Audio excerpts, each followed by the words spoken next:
You've got to picture this. It's the 5th century BC, and Greece is, for all intents and purposes, the center of the known world. They've just pulled off this unbelievable victory against the massive Persian Empire.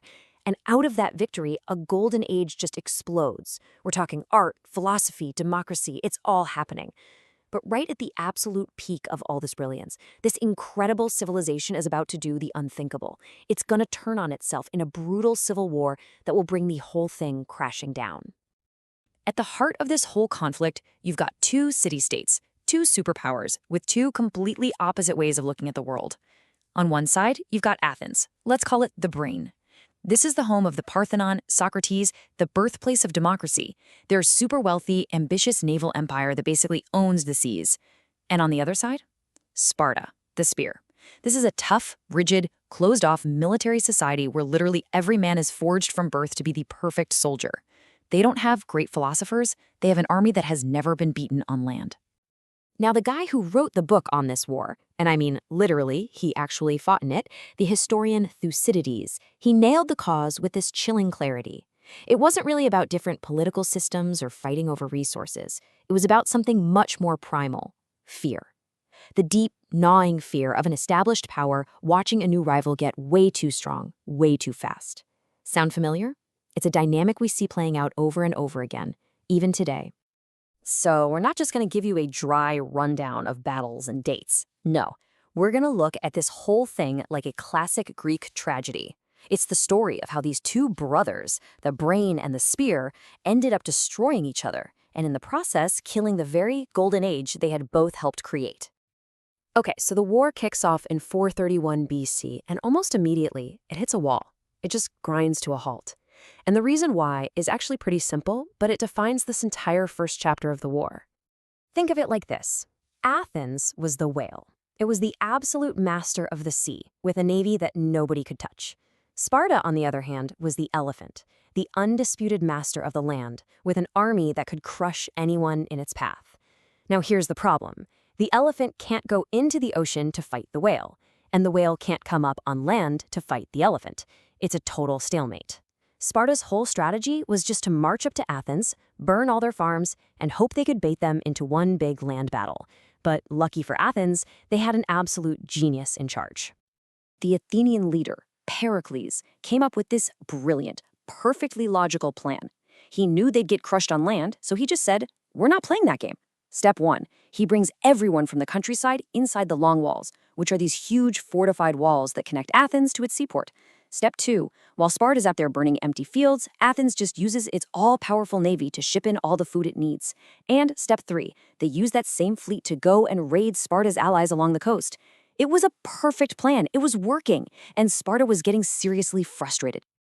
But here's the thing about perfect strategies. They're designed by humans, and they can't account for everything. They couldn't account for an enemy that didn't arrive with an army, but as an invisible passenger on a simple supply ship. A random, awful twist of fate was about to change the entire war. Just 2 years into the war, catastrophe. With Athens packed to the gills with people living in crowded, dirty conditions, a plague breaks out. We now think it was typhoid fever. It spread through the city like wildfire and killed a staggering 1/3 of the entire population. Just gone. And among the dead was the one person Athens could not afford to lose, the architect of their whole strategy, the voice of reason himself, Pericles. And at that moment, Athens didn't just lose its leader, it lost its mind. It lost its guiding principle of caution and smart long-term thinking. With Pericles gone, a totally new kind of politician takes over, the demagogue. These guys were the exact opposite of Pericles. They were aggressive, impulsive, and they got power by whipping up the crowds with big emotional speeches about glory and revenge, not by laying out careful, rational plans. The city, once guided by logic, was now being driven by pure, raw, and very dangerous emotion.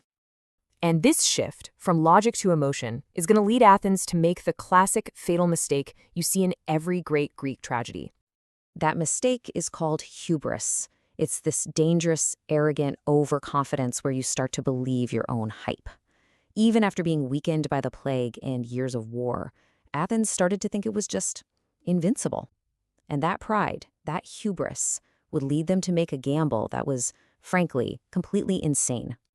In 415 BC, feeling untouchable, Athens launched the Sicilian Expedition. They sent pretty much their entire navy and tens of thousands of their very best troops on this massive invasion of Sicily. The goal? Conquer the rich city of Syracuse. The result? An absolute, undeniable, catastrophic failure. The whole force was wiped out. Their fleet, the entire source of their power, was annihilated. The whale had just thrown itself onto the beach. So after Sicily, Athens is crippled. I mean, they've lost a generation of their best young men and the fleet that made them an empire in the first place. And Sparta, the patient elephant who's been watching all this time, finally sees its chance to land the killer blow. But to do it, Sparta did the unthinkable. They swallowed their pride and they cut a deal with their old arch-enemy, the Persian Empire. Persia gave Sparta a ton of gold, and in return, Sparta promised them some territory. And with all that Persian gold, Sparta built something it had never, ever had before, a powerful navy. The elephant had just learned how to swim. That was the end game. Sparta's new navy hunted down what was left of the Athenian fleet and destroyed it. Then they blockaded Athens' port, cutting off the city's lifeline, its food supply. Without its ships to bring in grain, the greatest city in Greece was slowly and painfully starved into unconditional surrender. The war was finally over. So Sparta won, right? They're the victors. Well, yes and no. Because while Sparta won the war, in the grand scheme of things, Greece lost. It was a victory that meant almost nothing. This 27-year-long war left all of Greece completely exhausted, broke, and divided. They basically did exactly what their enemies, like Persia, had always wanted them to do. They destroyed themselves. And while the brain and the spear were so busy trying to kill each other, they took their eye off the ball. They didn't notice this new power rising up in the north, Macedon. And just a few decades later, King Philip II and his son, a kid you might have heard of, Alexander the Great, would sweep down and conquer all the weakened Greek cities with ease. And that leaves us with one of history's great what-ifs.